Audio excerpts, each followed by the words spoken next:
बोलिए सदगुरु कबीर साहिब की जय।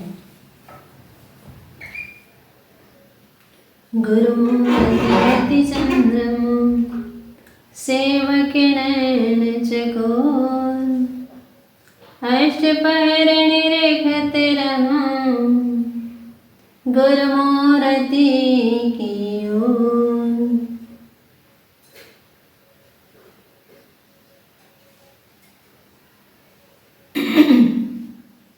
मधुमंगल में संत समाज सत्संग प्रेमी बंधुओं माताओं,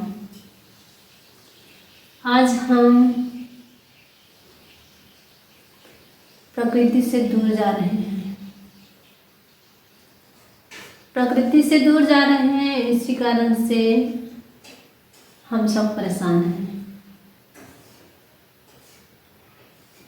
आज मकान बनाने के लिए पेड़ काटे जा रहे हैं, फैक्ट्री के लिए पेड़ काटे जा रहे हैं। एक दो पेड़ नहीं, पूरा जंगल जंगल उड़ा देते हैं। और इसका कारण क्या है? मनुष्य अपने आप को बुद्धिमान मानता है। बुद्धिमानी के कारण ही आज प्रकृति से लोग हट रहे हैं, दूर हो रहे हैं।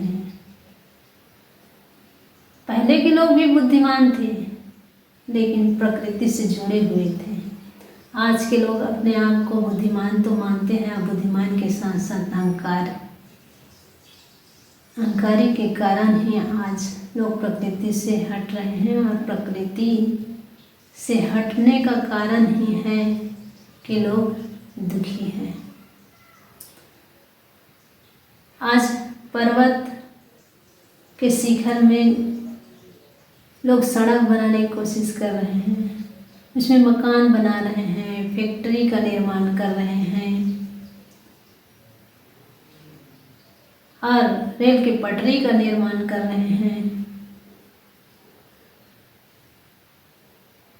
और इसके लिए सारे पेड़, सारे जंगल काट देते हैं। हमारा शरीर 5 तत्व से बना हुआ है, और 5 तत्व से जो शरीर का निर्माण हुआ है, इसको आग चाहिए, हवा चाहिए, पानी चाहिए, मिट्टी चाहिए और बोल आकाश तत्व भी चाहिए। 5 तत्वों का हमें हमेशा ज़रूरत है, लेकिन मनुष्य इस 5 तत्वों से हमेशा अलग होना चाहता है। वो कैसे? उसको गर्म हवा नहीं चाहिए, उसको ठंडी ठंडी हवा चाहिए। तो ठंडी ठंडी हवा के लिए क्या करते हैं? सारे दरवाज़ा बंद कर देते हैं, एसी चलाते हैं। और जब एसी से निकलते हैं, रूम से निकलते हैं, एसी बंद करते हैं, जैसे बाहर निकलते हैं तो बाहर के वातावरण उसको चुभने लगता है। जैसे तीर से कोई मार रहे हैं ना, तीर चुभा रहे हैं, वैसा साधारण वातावरण उनको चुभने लगता है। इसका कारण क्या है? मनुष्य प्रकृति से हट रहा है ना। पहले क्या करते थे? नदी नाला में स्नान करते थे, तैर तैर करके खूब देर तक तैरते थे, स्नान करते थे। इसमें क्या हो जाता था? इसमें भी योगा होता था। मिट्टी से बच्चे खेलते हैं, पानी से बच्चे खेलते हैं, पानी में खेलते हैं, मिट्टी में खेलते हैं, धूल गर्दा में खेलते हैं, गलियों में खेलते हैं। वे बच्चे स्वस्थ और तंदुरुस्त रहते हैं। लेकिन आज क्या करते हैं लोग? बच्चे को बिल्कुल बंद कमरे में रखते हैं, वहाँ एसी चला देते हैं, कूलर चला देते हैं, टीवी चला देते हैं और मोबाइल हाथ में पकड़ा देते हैं। जब बच्चा बीमार हो जाता है तब कहते हैं कि क्या करें, हमारा बच्चा बीमार हो गया। तो इसका कारण क्या है? प्रकृति से लोग कट रहे हैं। प्रकृति से जब तक हम जुड़ेंगे नहीं, तब तक हम स्वस्थ रहेंगे भी नहीं। और देखिए आज प्रकृति का प्रकोप, कहीं खूब बारिश हो रही है कि जन धन की हानि हो रही है। कहीं अकाल पड़ रहा है, वहाँ भी जनधन की हानि है। बाढ़ के कारण घर के घर, पूरे गांव के गांव, शहर के शहर, पूरे राज्य के राज्य बह जा रहा है। इसका कारण क्या है? इसका कारण है मनुष्य।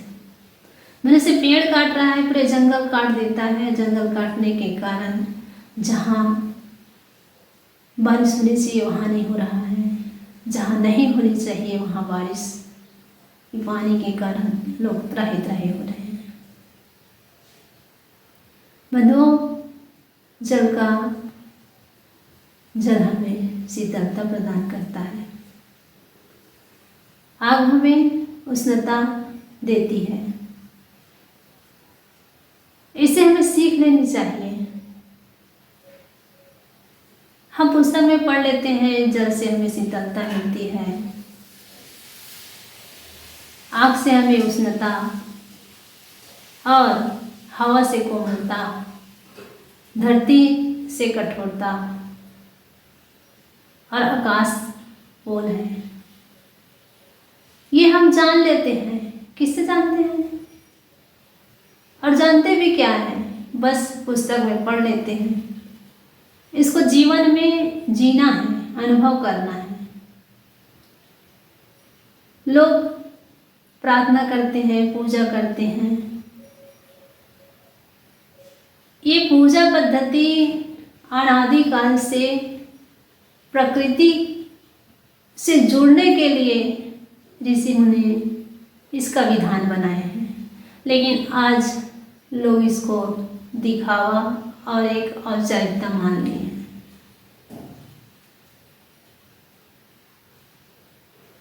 पहले वेदों में पढ़ने को मिलता है पर्वत की पूजा, पानी की पूजा, सागर की पूजा, धरती की पूजा, आकाश की पूजा, हवा की पूजा। ये सब पूजा वेदों में बताया गया है। और इसको ऐसे नहीं लेना चाहिए। इसको कैसे लेना चाहिए? पहले के ऋषि महात्मा प्रकृति से जोड़ने की बात बताते हैं। जैसे हमारा शरीर का निर्माण जड़ और चेतन, जड़ और चेतन दोनों का संगम जीवन कहलाता है, और दोनों का वियोग मृत्यु कहलाता है। दोनों का संगम है तभी जीवन है। जड़ और चेतन दोनों का संगम, बीच का जो समय है वो जीवन कहलाता है।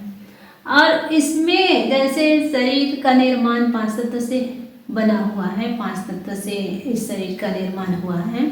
कहीं एक तत्व में कहीं कमी आ जाए, गड़बड़ी हो जाए तो शरीर अस्वस्थ हो जाता है, और सब सामान्य जितना होना चाहिए उतना ही रहता है तो शरीर स्वस्थ रहता है।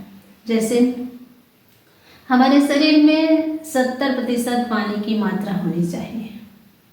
तो पानी की मात्रा सिर्फ पानी पीने से नहीं, पानी तो हमें पीना चाहिए, लेकिन पानी से हमें जुड़े रहना चाहिए। कैसे जुड़े रहना चाहिए? पानी से हम कैसे जुड़े रहेंगे? जब हम नदी के नज़दीक जाएंगे, बैठेंगे, कुछ समय वहाँ टहलेंगे, तब हम पानी से जुड़े हुए हैं। मिट्टी में किसान खेतों में काम करता है। देखिए किसान स्वस्थ क्यों रहता है? वो पानी और मिट्टी से बिल्कुल जुड़ा रहता है। जैसे माँ अपने बच्चे से बिल्कुल हमेशा जुड़ी रहती है ना, वैसे किसान हमेशा मिट्टी और पानी से जुड़ा रहता है। इसी कारण से किसान हमेशा स्वस्थ रहता है। तो खैर सारे लोग किसान नहीं बन सकते, लेकिन हमें प्रकृति से अगर जुड़े रहना है और स्वस्थ रहना है तो इन सब बातों को हमें ध्यान में रखना चाहिए कि जब हमें शुद्ध वातावरण मिल रहा है तो हमें शुद्ध वातावरण का उपयोग करना चाहिए। ये नहीं कि सारे खिड़की दरवाजे बंद कर लें, अब ऐसे चला के टीवी देखें या मोबाइल देखें। आज बच्चे बीमार हो रहे हैं, कमज़ोर हो रहे हैं, अस्वस्थ हो रहे हैं। इसका कारण यही है। हमारे ही ज़माना में सारे बच्चे गली में खेलते थे, खूब धूल में खेलते थे, और धूल में, मिट्टी में, पानी में। और आज 40-45 साल की ही बात बता दूं, 40-45 साल पहले बच्चे गली में चड्डी पहन के घूमते थे, खेलते थे, बाटी खेलते थे, गिल्ली खेलते थे, क्रिकेट खेलते थे, कबड्डी खेलते थे, खो खेलते थे, इधर उधर दौड़ने वाले खेल खेलते थे। और आज बच्चों को ऐसे खेलते दिखाई भी नहीं देता है। इसका कारण क्या है? आज लोग समझते तो हैं कि हम विज्ञान के युग में जी रहे हैं, और विज्ञान के युग में जी रहे हैं करके समझ करके अपने आप को प्रकृति से काट रहे हैं। ऐसे बाहर खेलने के लिए बच्चे को छूट देते ही नहीं।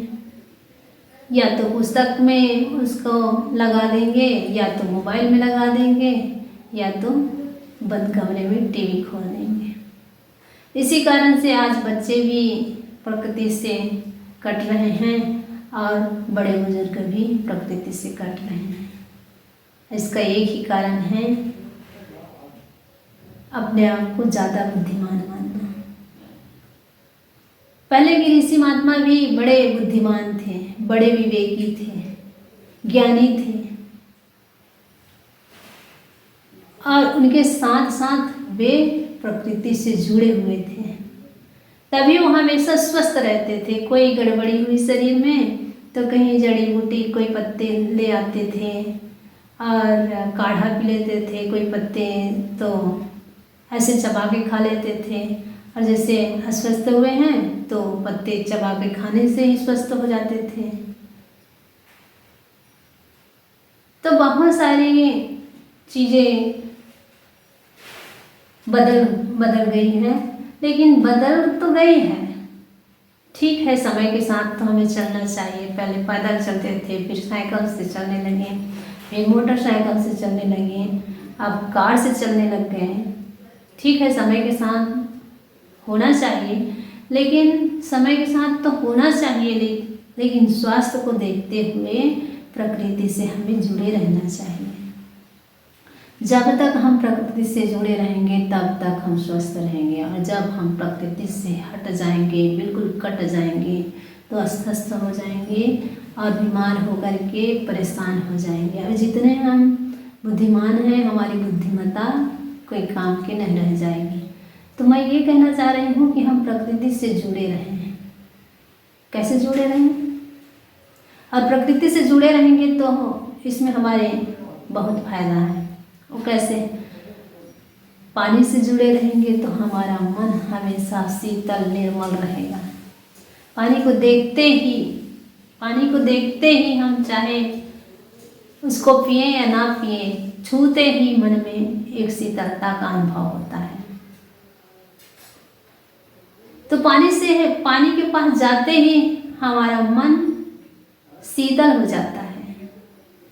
पानी को पिएंगे तो हमारा तन भी शीतल हो जाता है, और देखते ही पानी के पास जाते ही हमारा मन शुद्ध, निर्मल और शीतल हो जाता है। इसका कारण क्या है? कि हम प्रकृति से जुड़ जाते हैं। और अग्नि से हम जुड़े रहे तो अग्नि से हम जुड़ते हैं तो अग्नि, आग को देखिएगा, जैसे एक तिल्ली मारेंगे तो आग जलती है, और जलती है तो ऊपर की ओर उनका लौ होता है, ऊपर की ओर होता है ना। और जैसे ऊपर की ओर होता है तो उससे हमें ये सीख मिलती है कि हम सदा ऊपर आगे बढ़ते रहें, बुद्धि में, विवेक में, ज्ञान में, वैराग्य में, गुरु भक्ति में हमेशा हम आगे बढ़ते रहें। अपनी ऊर्जा को सही दिशा में लगाएं। ये सीख हमें मिलती है आग से। और हवा से क्या सीख मिलती है? हवा, जैसे हम गर्मियों में तप रहे हैं, परेशान हैं, पसीना निकल रहा है, उसी समय हवा आएगी तो कितना आनंद का अनुभव होता है हमारे जीवन में। ऐसा लगता है कि हमें बस और कुछ नहीं चाहिए, लगता है ना? मुझे तो लगता है। तो जब हम ऐसे प्रकृति से जुड़े रहते हैं तो इन सब बातों को हम जान पाते हैं, जी पाते हैं। और प्रकृति से हट जाते हैं तो कहाँ जान पाएंगे। आज एसी चला देते हैं, कूलर चला देते हैं तो शरीर में पसीना कभी आता ही नहीं है, तो प्रकृति का अनुभव हम कहाँ कर पाएंगे। तो हम कुछ मेहनत भी करें पसीना निकालने के लिए। वैसे डॉक्टर लोग कहते हैं, वैज्ञानिक भी कहते हैं कि शरीर में जो गड़बड़ियाँ हैं वो पसीने के द्वारा या मलमूत्र के द्वारा बाहर हो जाता है। तो शरीर की गड़बड़ियों को दूर करने के लिए हमें क्या करना चाहिए? हमें प्रकृति से जुड़े रहना चाहिए। जुड़े रहेंगे ताकि हम स्वस्थ रहेंगे। और धरती की कठोरता, अब धरती की कठोरता से हमें ये सीख मिलती है कि कोई हमें कठोर शब्द कह दे तो हमें सहने की क्षमता हो। कोई हमें कटुवाणी कह दे, तीर की तरह बात कह दे, तब भी हमें वो क्षमता होना चाहिए। धरती जिस प्रकार से सहती है, माँ की गोद और धरती की गोद एक बराबर है। माँ, बच्चे चाहे कितने कीचड़ में रहे, टट्टी पेशाब में सना हुआ हो, लेकिन माँ उसमें घृणा नहीं करती है। माँ उसको पकड़ लेती है, नहलाती है, धुलाती है और स्वस्थ और स्वच्छ बना देती है। इसी प्रकार से धरती का गुण है। तो धरती से हमें यही सीख मिलती है कि हमारे लिए लोग कैसे भी सोचें, कैसे भी करें, कैसे भी कहें, हमें उसे क्षमा करना चाहिए और क्षमा करके हमें अपना काम करना चाहिए। अगर धरती क्रोधित हो जाए कि अरे मूर्खों, तो मुझ पर मलमूत्र फेंक देते हो, डाल देते हो, कचड़े डाल देते हो, कूड़ा डाल देते हो, ऐसे करके तो मनुष्य का जीवन जीना दुर्भर हो जाएगा, मनुष्य परेशान हो जाएगा। तो धरती से हमें ये गुण सीखनी चाहिए कि कोई कैसे भी कहे, हमें अपना काम करते रहना चाहिए, आगे बढ़ना चाहिए। खोद खाद धरती सहे और उसे सहा न जाए, कटुक वचन साधु सहे, कटुक वचन साधु सहता है। तो सिर्फ भेदधारी साधु के लिए नहीं कह रहे हैं, मनुष्य मात्र साधु है, मनुष्य तो सहता है। पशु पक्षी में ये सहने की, विवेक करने की क्षमता नहीं है, मनुष्य में ही है। और 5 तत्व का जो शरीर का निर्माण हुआ है मनुष्य के लिए ही कहा गया है। पशु पक्षी का भी शरीर का निर्माण 5 तत्व से ही हुआ है, लेकिन पशु पक्षी को नहीं कहा गया है कि बड़े भाग्यमान स्तन पाओ। ये 5 तत्व का जो शरीर का निर्माण हुआ है, इस शरीर में जो कुछ करना चाहते हैं हम कर सकते हैं, लेकिन कब कर सकते हैं? जब हम प्रकृति से जुड़े रहेंगे तब कर सकते हैं। और जैसे हम प्रकृति से हटते हैं, प्रकृति से कटते हैं, तो हमारा जीवन अस्त व्यस्त हो जाता है। तो हमें प्रकृति से जुड़े रहना चाहिए। झरनों को देखो तो कितना अच्छा लगता है, समुद्र की लहरों को देखो तो कितना अच्छा लगता है, पर्वत के शिखर को ऐसे झुककर, ऐसे अपने सिर टांग कर देखो, ऊपर करके देखो, तो लगता है कि हम वहाँ पर चढ़ जाएंगे तो कैसे दिखेंगे, नीचे वाले कैसे देख पाएंगे। तो ये सब कहने का मेरा भाव ये है कि कुल मिलाकर के प्रकृति से हम जुड़े रहें।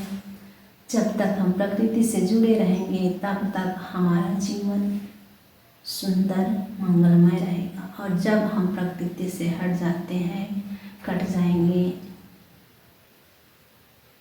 इनसे हम बिछुड़ जाएंगे तो हमारा जीवन दुखमय हो जाएगा। प्रकृति से जुड़े रहने का यही सुंदर अवसर है। और पहले ज़माना में संत महात्मा मुनिजन ऋषिगण सब प्रकृति से जुड़े रहते थे। कैसे जुड़े रहते थे? आज के परिवेश में सारी चीज़ सब बदल गया है विज्ञान की देन के कारण। ठीक है, बदलाव तो जीवन का कहते हैं, परिवर्तन तो संसार का नियम है। परिवर्तन होता रहेगा और हो ही रहा है। लेकिन प्रकृति से जो जुड़े रहते हैं उसका जीवन और प्रकृति से कटते हैं उनका जीवन में बहुत अंतर होता है। तो हमें चाहिए कि हम प्रकृति से जुड़े रहें और जब तक जुड़े रहेंगे तब तक स्वस्थ रहेंगे, मस्त रहेंगे, हमारा जीवन मंगलमय रहेगा। और प्रकृति से हम कट जाते हैं तो हमारा जीवन दुखमय हो जाता है। तो अगर हमें बढ़िया जीवन जीना है, स्वस्थ जीवन जीना है, खुश होकर के जीना है, तो हम प्रकृति से जुड़े रहें। नदी नाला के पास जाएं, कुछ समय बिताएं, पानी पर्वत के पास जाएं, कुछ समय बिताएं। लोग कहते हैं तीर्थ यात्रा में क्या है, वही हवा, वही पानी, वही आकाश, वही लोग, बेकार पैसा क्यों खर्चा करें। लेकिन मैं कहती हूँ जाना चाहिए, इससे बहुत कुछ मिलता है। क्या मिलता है? देखिए, हम जाएंगे तो लोगों से मिलेंगे, वातावरण चेंज होता है। और क्या कहते हैं, जैसे दिन दुखियों को देखते हैं तो हमारा जो मन में अहंकार भरा हुआ है ना, वो चूर चूर हो जाता है। जैसे कैसे? जैसे कोई किसी का सहयोग कर दिए, कहीं कुछ दान पुण्य दे दिए, तो उनको लगता है कि अरे मेरा जैसा कोई दानी नहीं है। और जहाँ वहाँ देखते हैं, जैसे कई जगहों में अन्न क्षेत्र लगा होता है, वहाँ हर दिन कई हजार लोग खा रहे हैं, पी रहे हैं, कोई हिसाब नहीं। उसको देखते हैं तो लगता है कि अरे मैं तो 20-25 लोगों को ही खिलाता हूँ या 100,000 को ही खिलाता हूँ, लेकिन यहाँ तो लाखों लाखों लोग खा रहे हैं, रोज रोज भंडारा हो रहा है। तब देखते हैं तो लगता है कि अरे मैं तो अहंकार में मर रहा था, इतने दानी लोग हैं, इसके सामने तो वो कुछ भी नहीं। और कहीं अपने आप को गरीब मानता है, भिखारी मानता है, निर्धन मानता है। वो चले गए कहाँ? तीर्थ यात्रा। तो भिखारियों को देखता है, बेचारे के हाथ नहीं, पैर नहीं, लंगड़े लंगड़े हैं, एक एक पैसे के लिए चिल्ला रहे हैं, रो रहे हैं, भीख मांग रहे हैं। उनको देखते हैं तो लगता है हे प्रभु, मुझे तो बढ़िया हाथ पैर दिए हो, मैं तो कमा कर खा लेता हूँ। धन्यवाद प्रभु, आपका धन्यवाद। ऐसे करके भगवान को, प्रभु को धन्यवाद देते हैं। तो तीर्थ स्थान जाने से बहुत सारे फायदे हैं। जो इंसान कभी चलता नहीं है वो तीर्थ जाते हैं ना, तो चलते हैं। कैसे चलते हैं?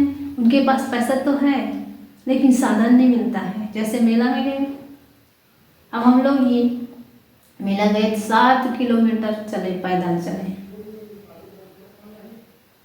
कुंभ मेला गए थे प्रयागराज का, तो 7 किलोमीटर पैदल चले, और वो भी 2-2 थैला लेके। पैसा नहीं था, नहीं, सबके पास पैसा था, लेकिन साधन नहीं थे उस समय। तो ये सब बताने का मेरा मतलब ये है कि जब हम तीर्थ स्थान में जाते हैं तो जीवन में जितने अहंकार हैं, अविवेक है, वो मिटता है, कटता है, गलता है। इसलिए हमें तीर्थ यात्रा जाना चाहिए और हम तीर्थ यात्रा में जाकर के प्रकृति से जुड़ते हैं और ये मोह माया से हम हटते हैं। वो कैसे? जैसे किसी का धन ही माया है तो धन लगाते हैं ना, तीर्थ जाते हैं तो गाड़ी में देंगे, मोटर में देंगे, रिक्शा में देंगे और खाने पीने के सामान में धन देंगे तो मोह हटता है। और जैसे किसी को पत्नी से मोह है, किसी को अपने बच्चे से मोह है, तो जितने दिन तक जाएंगे उतने दिन तक के उनसे हट के रहेंगे, मोह से हट जाते हैं, प्रकृति से जुड़ जाते हैं। तो तीर्थ यात्रा भी हमें जाना चाहिए और प्रकृति से जुड़े रहना चाहिए। ये सब बात मैं इसलिए कह रही हूँ कि आज लोग प्रकृति से हट रहे हैं और प्रकृति से हट रहे हैं, इसी कारण से सारे लोग दुखी हैं। कहते हैं ना, सदगुरु कवि कहते हैं, बहुत दुख दुख दुख की कहानी तब बचे हो जब राम नहीं जाने। बहुत दुख दुख दुख की कहानी तब बची हो जब राम नहीं जाने। इस संसार में दुख दुख दुख की खानी है। हीरे की खान, कोयले की खान, बहुत सारे खान हैं, लेकिन ये शरीर दुख का खान है कहते हैं। कबीर साहब कह रहे हैं, लोग दुखी रहते हैं ना, तभी तो कह रहे हैं दुख का खान। बहुत दुख दुख दुख की खानी। जब बहुत जोर देकर कहा जाता है तो उसमें बहुत पीड़ा होती है।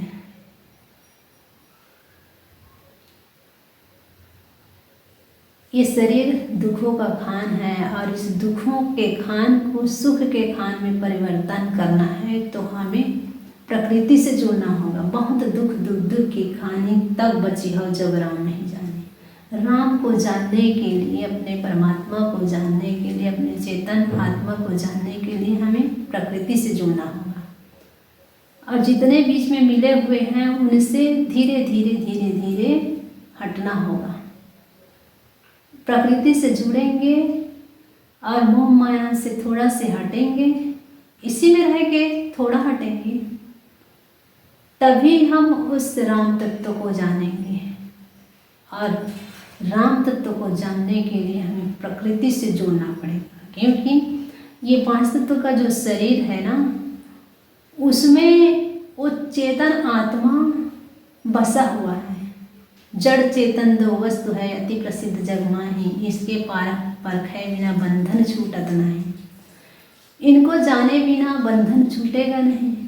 तो प्रकृति में क्या है और क्या हमारे लिए है, इसको हमें जानना है तो प्रकृति से हमें जुड़ना पड़ेगा। और जब तक हम जुड़ेंगे नहीं तब तक हम उस राम तत्व को पाएंगे नहीं।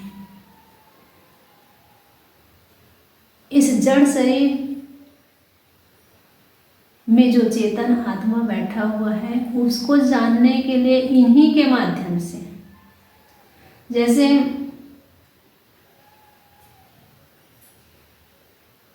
लकड़ी, क्या कहते हैं, लकड़ी को काटने के लकड़ी की कुल्हाड़ी की जरूरत होती है, वैसे ही इस पांच तत्व के शरीर में चेतन आत्मा है, उसको जानने के लिए इस पांच तत्व के ही, इस प्रकृति के ही नज़दीक जाने की जरूरत है। प्रकृति के नज़दीक, प्रकृति में मिलने की जरूरत है, प्रकृति में ढूंढने की जरूरत है कि किसमें क्या है, किसमें क्या है। तभी हम उस राम तत्व को जान पाएंगे। अन्यथा बस बाहरी ही दुनिया में अपने आप को अहंकार, बस अपने आप को बड़े बुद्धिमान मान करके ही जीते रहेंगे। और जैसे आए तो हैं मुट्ठी बांध के और फिर हाथ पसारे चले जाएंगे। वैसे बंधुओं, इस संसार में जितने लोग आए हैं सबको जाना है। कोई खुश होकर के जाता है और कोई दुखी होकर जाता है। आए हैं सो जाएंगे राजा रंग फकीर, एक सिंहासन चढ़ चढ़े एक बंधे जात जंजीर। तो हम आए हैं तो प्रकृति का हमारे जीवन में बहुत सहयोग है, तो हम उनके बारे में जानें, और उनके बारे में जानते जानते हम अपने आप को जान जाएंगे। और जब हम अपने आप को जान जाएंगे तो और जानने की ज़रूरत नहीं पड़ेगी। वैसे कहते हैं भगवान बुद्ध को किसी ने कहा कि तुम साधना किए क्या पाए, तो भगवान बुद्ध कहे मैं पाया नहीं, खोया। वैसे हमें पाना नहीं है इस संसार में, जो कुछ मिला हुआ है उसको धीरे धीरे खोना है। पाना नहीं जीवन को, बदलना है साधना। हम अपने जीवन को बदलें और इस जीवन में, इसी जीवन में उस शांति पद की हमें प्राप्ति हो। जीवन में शांति मिलनी चाहिए, तभी इस मनुष्य तन का सार्थकता है, अन्यथा कुछ नहीं है। बोलिए सदगुरु कबीर साहिब की जय। शाहिद नहीं शाहिद।